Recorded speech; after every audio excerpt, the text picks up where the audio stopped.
ايه اللي ممكن يحصل لامك لو قلت ما اعرفش؟ يحصل لك تسدي مثلا، هيجي لك شرخ شرجي؟ لا، قول ما اعرفش. بس الدنيا كلها فيها ابطال خارقين. ايش سوبرمان، ايش سبايدر مان، ايش باتمان، والنبي مش عيب عليك؟ من هنا انا قررت اتكلم عن البطل المصري الخارق الحارق اللي بيتسم بثلاث حاجات: كداب كدب الابل، بيتعشى كوسه نيه، ما بيعرفش يقول ما اعرفش. اسمه هجاص مان، قوته قايمه على الزورات.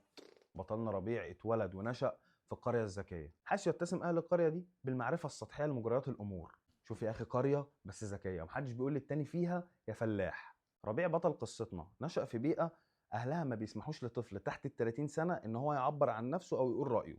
كان دايما بيتقال له هش بس، مالكش دعوة، أنت لسه ما بلغتش، أنت لسه مطلعك شعر في باطك.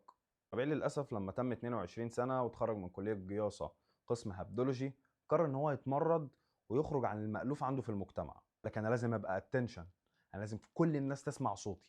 انا هبقى هجاص مان. واول يوم ينزل فيه الشارع وبيمارس هوايته كبطل خارق حارق، قابل واحد كان تقريبا عايز يروح عنوان او مش عارف مكان حاجه معينه. وقف، هرش في دماغه، حط صباعه في مناخيره وقال له: هو قال لك فين؟ ربيع كبطل خارق حارق بقى بيفهم في كل حاجه: سياسه، اقتصاد، فلك، انشطار الذره، وازاي الذره تنشطر لنصين كل نص قد التاني. بيو. ربيع قرر يفتح محل موبايلات عشان اي موبايل في الدنيا محتاج حاجه من ثلاثه: يا اي سي باور، يا جايب شاشه، يا نص. لحد ما في يوم من الايام ربيع بطلنا الخارق الحارق ما راح قابل عيل من العيال اللي بيروحوا يقعدوا في معرض الكتاب دول. عيل من العيال اللي بتشتري كتب المثقفه على حق. مسكوا الواد المثقف ده اداله على عينيه. ربيع بقت طاقته عماله تقل كبطل خارق حارق مش عارف يقول ايه. بدا يقابله بالحاجات اللي اي مصري في الدنيا لما بيتزنق بيعملها. ما تعرفش حاجه اصلا، اسكت اسكت.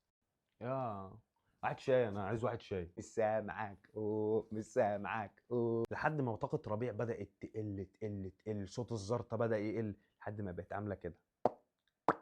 مفيش، انتهت. ايه اللي ممكن يحصل لأمك لو قلت ما اعرفش؟ يعني انت ممكن يحصل لك ايه؟ هل هتنهار؟ يعني هيحصل لك تسدي مثلا، هيجي لك شرخ شرجي؟ لا، قول ما اعرفش. بس كل واحد فينا جواه زرطة كبيرة، بس خليك فاكر ان كل زرطة وليها نهاية.